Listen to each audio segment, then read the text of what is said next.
अस्सलाम वालेकुम नाजरीन, क्या आपने कभी सोचा है कि मशरिक़ वस्ता हमेशा जंगों, लड़ाइयों और बदअमनियों का शिकार क्यों है?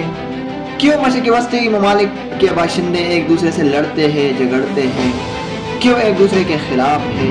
दोस्तों, मशरिक़ वस्ता की सरहदें इतनी अजीब क्यों है? जैसे किसी ने ज़बरदस्ती खींची हो।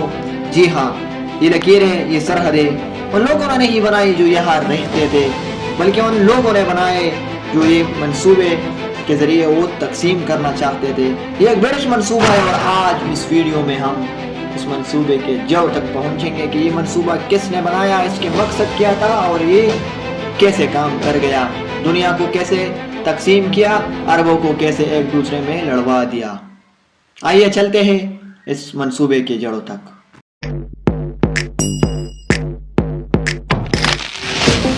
तो बात कर रहा हूँ 1916 की, जब दो यूरोपीय सफारतकार मार्क साइकस और फ्रांसिवा ने खुफिया तौर पर एक मंसूबा बनाया जिसे आज भी साइकस-पिकार्ड एग्रीमेंट कहा जाता है। साइकस-पिकार्ड का मकसद था उस्मानी सल्तनत के अरब इलाकों को आपस में बांटना और इससे पहले कि जंग ख़त्म हो जाए। ये बात है पहली जंग अजीम की, जब 1916 में शुरू हुई थी। इस मंसूबे के तहत फ्रांस ने शाम और लबनान अपने हिस्से में लिया और बरतानिया ने इराक, उर्दन और फ़लस्तीन पर कब्जे का मंसूबा बनाया। ये सब कुछ मकामी लोगों के मर्जी के बगैर हुआ।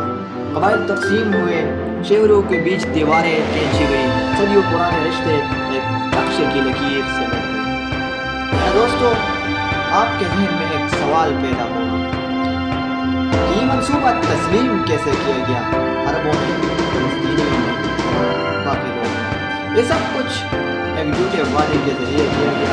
बरतानिया ने अरबों से वादा किया कि जब ये जंग खत्म हो जाए और बरतानिया जंग जीत जाए तो अरबों को आज़ादी मिलेगी। बरतानिया अरबों को आज़ाद करे, लेकिन जंग खत्म होते ही वादे बदल गए। बरतानिया अपने वादे से भाग गई, मुकर गई, आज़ादी नहीं मिली बल्कि कब्जा मिला, जिहाद नहीं आया बल्कि तकसीम।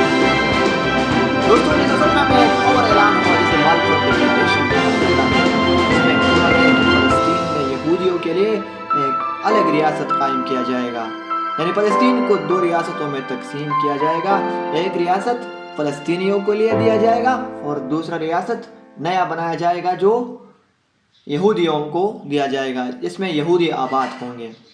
जैसे आज कुछ यूरोप के लुंडे दो रियासती हल मानते हैं कि फ़लस्तीन का हल क्या है, दो रियासती है। फ़लस्तीन का हल दो रियासती नहीं है, बल्कि ये साइकस-पिकार्ड मंसूबे के तहत उन्होंने तकसीम किया और ये चाहा कि यहूदियों को इसमें एक नाजायज़ तरीके से आबाद किया जा सके। आज भी ये जंग है, आज भी वो लड़ रहे हैं। इसकी वजह क्या है? वो है साइकस एंड पिकार्ड एग्रीमेंट। लेकिन इस फैसले से अमन नहीं, जंग ख़त्म नहीं हुई, बल्कि कई सदियों तक खून बहा, जंगें हुई, लेकिन हल नहीं मिला। दोस्तों, जब पहली जंग अजीम ख़त्म हुई तो इसके बाद अरब के जो हिस्से उस्मानी सल्तनत में आते थे वो तकसीम हुए। इराक बन गया, शाम बन गया, लबनान बन गया और उर्दन बनाए गए। ये उनमें जो अक़वाम आबाद थे वो दरअसल कुदरती कौमें नहीं बल्कि नौ आबादियाती सरहदों की वजह से वजूद में आए। ये कौमें जहाँ आबाद थी उसे ज़बरदस्ती निकाल कर दूसरी जगह लेकर जाया। जो कौमें यहाँ आबाद थी उर्दन में उसे शाम में लेकर गया और वो मिक्स कर दिया गया और एक सरहद के अंदर मिक्स कौमों को आबाद किया, जिससे लड़ाई शुरू हुई, झगड़े शुरू हुए। जाहिर सी बात है, इंसानी फ़िक्र है कि एक तहज़ीब वाले लोग दूसरे तहज़ीब के साथ नहीं मिल पाते। एक तहज़ीब के लोगों के एक जैसी सोच होती है, एक जैसे नज़रिया होता है, जिसके नतीजे में वो आबाद रहते हैं, वो एक दूसरे के साथ गुज़र बसर करते हैं तो वो लड़ पड़े। और अगर हम फ़लस्तीन को देखें तो उन लोगों ने दो कौमों को एक ही ज़मीन का दावेदार बनाया, जो आज भी एक ज़िंदा मिसाल है। यहूदी मानते हैं कि ये ज़मीन हमारी है, फ़लस्तीनी मानते हैं कि ये ज़मीन हमारी है, आबाओ अजदाद हमारी यहाँ आबाद थी। तो एक दूसरे के साथ वो लड़ रहे हैं और आज भी खून बह रहा है।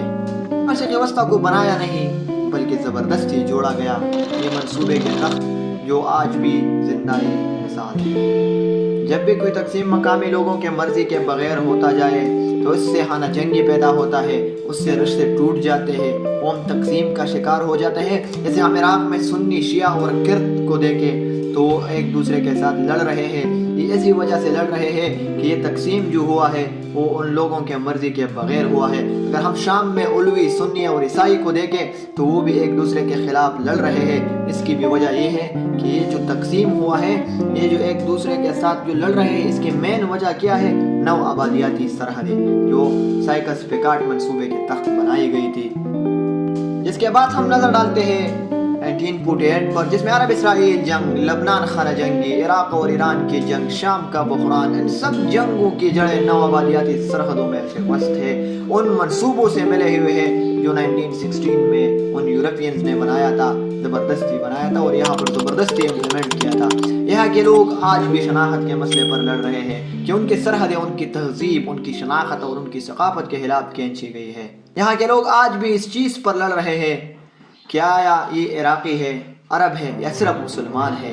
और जब भी कोई क़ुव्वत या तंजीम मशरिक़ वस्ता को मुत्तहिद करने की बात करता है, उन्हें एक करने की बात करता है, तो वही मसनूई दीवारें उन्हें रोक देते हैं जो 19वीं सेंचुरी में बनाई गई थी, चाहे वो जमाल अब्दुल नासिर का अरब इत्तेहाद हो या आज की तहरीकें।